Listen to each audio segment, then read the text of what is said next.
L'heure a sonné au RCD-KML, Rassemblement Congolais pour la démocratie, qui s'engage au mouvement de libération pour donner de la voix.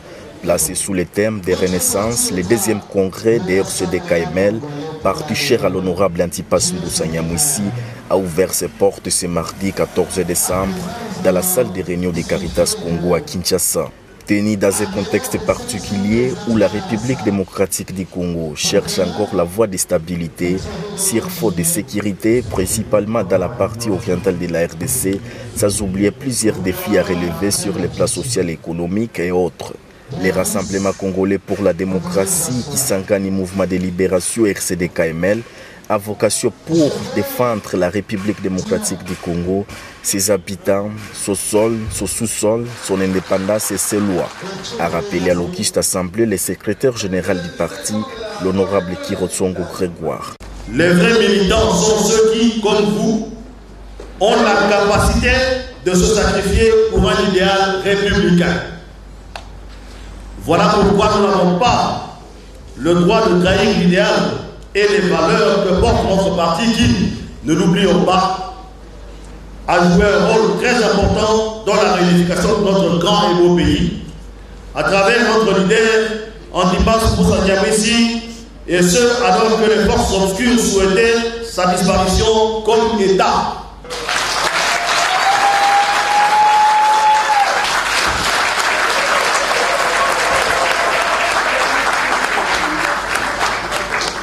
Le moment fort de la première journée du congrès du RCD-KML, c'est le discours du président national, l'honorable Antipas Mbusa Nyamwisi, qui a salué de vive voix le courage et les sacrifices des cadres et militants, dont nombreux sont tombés sur les chars d'honneur pendant la noble élite contre la domination étrangère et la partition de la RDC. Sont également du nombre les victimes de la barbarie et la violence des forces du mal. Comme vous le savez, le premier congrès de notre parti remonte un peu plus loin à 2006. Je revois encore dans cette salle parmi vous beaucoup de nos chers camarades qui étaient avec nous. Cependant, je constate aussi que manquent à l'appel certains de nôtres qui étaient là aussi et qui devaient impérativement être là si le destin n'en avait pas décidé autrement. En effet, ils ne sont plus de ce monde, car rappelés auprès du Père, notre Créateur. À leur mémoire, ainsi qu'à celle de tous les autres qui nous ont précédés dans la félicité céleste, particulièrement les victimes innocentes dont la vie sur cette terre des hommes, dans ce beau pays, a été atrocement écoutée par la barbarie et la violence des forces du mal, notamment dans la partie est du pays, au nord Kivu, à Beni particulièrement, à Irumu, à Njougou, à Mahadi, dans l'Ituri, au sud Kivu, dans les hauts et moyens plateaux de Minembwe, et partout ailleurs. Je vous demande de bien vouloir vous mettre debout afin d'observer une minute de silence à leur mémoire. Revêtu de sa qualité naturelle de beau leader orateur, l'honorable Antipas Mbusa Nyamwisi a donné de grandes orientations sur le travail que doivent mener et produire les congressistes venus des différents coins du pays. Soyez assurés que le temps que vous consacrez à ce deuxième grand rendez-vous de notre parti reste sans nul doute un précieux investissement, non seulement pour le présent qui a ardemment besoin de main de tout et chacun, mais aussi pour l'avenir, car réfléchir sur le devenir de notre action collective reste pour nous une autre manière de contribuer à l'œuvre ô combien exaltante de la reconstruction de notre pays. Il y a ceux qui se trompaient d'analyse en considérant notre parti comme un mort-né et que celui-ci ne survivrait pas à la transition post-conflit. S'étant mobilisés pour vouloir les déprimer et les étouffer, ils doivent être surpris à constater que 20 ans après, nous sommes toujours là. Contrairement à d'autres formations politiques, le RCD-KML de Mbusa Nyamwisi est cette formation qui a toujours privilégié l'intérêt collectif et non les intérêts personnels. Le RCD-KML connaît le prix de l'unité de ce pays et c'est bien apprécié qu'à certains moments donnés de l'histoire, il faut choisir entre le confort personnel et le sacrifice sacrifice pour la nation.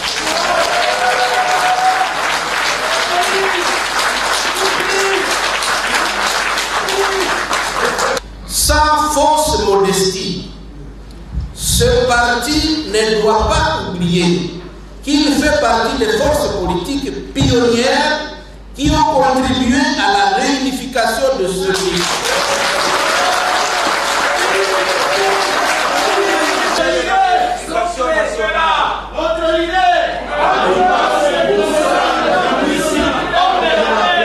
Et d'ailleurs, si on en a l'occasion, on peut en parler davantage dans un autre cadre. Parce que la vérité est même plus forte que ce que je viens de dire.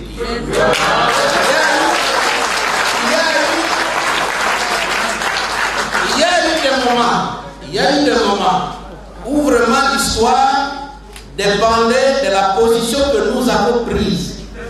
On faisait ça, ça allait autrement. On faisait ça, c'était autre chose. Les choses seraient passées autrement, pas telles que vous les avez vécues.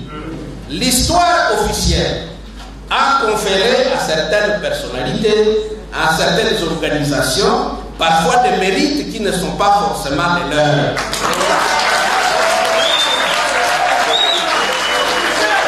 Les rassemblements congolais pour la démocratie qui s'engagent au mouvement de libération RCD-KML est à ce jour la seule organisation politique à avoir dénoncé l'omerta à Beni et Irumu. En paraphrasant William Booth, le fondateur de l'armée du salut, je voudrais dire ceci. Tant que les femmes pleureront, je me battrai.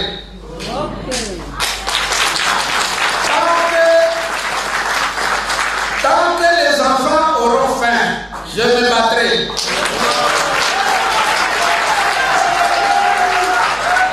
Tant qu'il y aura des innocents, j'étais gratuitement en prison, je me battrai. Tant qu'il y aura des injustices, je me battrai.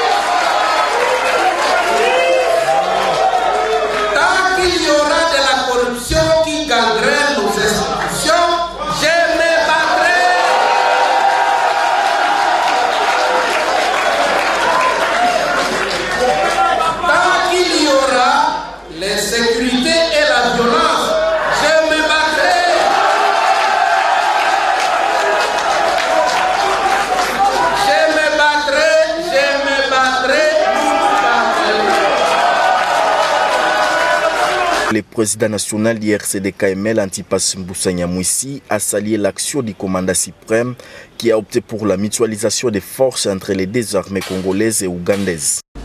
Je ne saurais terminer ce mot sans saluer l'action de son Excellence, Monsieur le Président de la République, en optant pour la mutualisation de notre armée, des efforts d'hommes de notre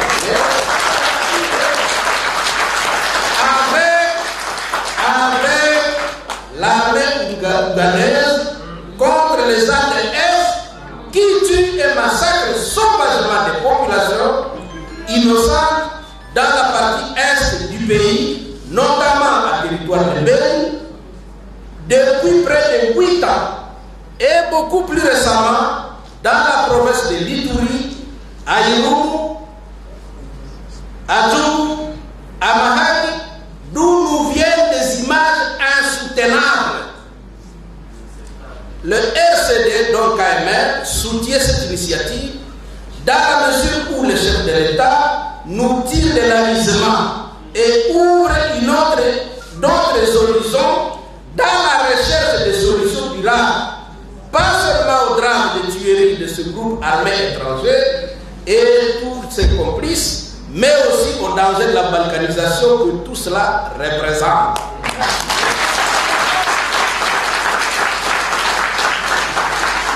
À mon avis, la justice devrait accompagner les opérations en cours.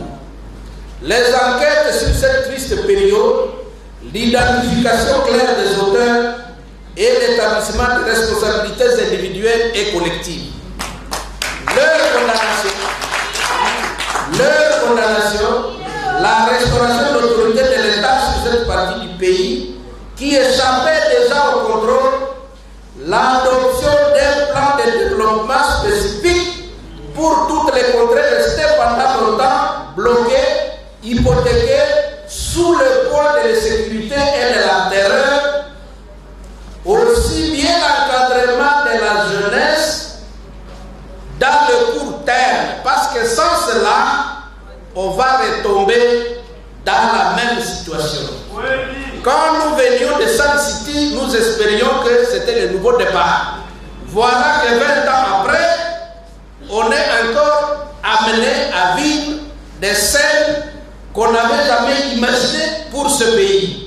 Un congrès aux grandes allures de réflexion évité comme intervenant à cette première journée du congrès le professeur Émile Bongeli autour du thème « Parti politique, enjeux démocratiques et l'État RDC ». La décentralisation, seule alternative crédible pour le développement de la RDC, thème développé par le professeur Assel Memea. Plusieurs cadres des partis politiques amis, Doli Depens, l'INC, Birek, ACLP, Kofedek et la DCF Niamouissi prennent part à ce deuxième congrès du RCD-KML qui prendra 3 jours.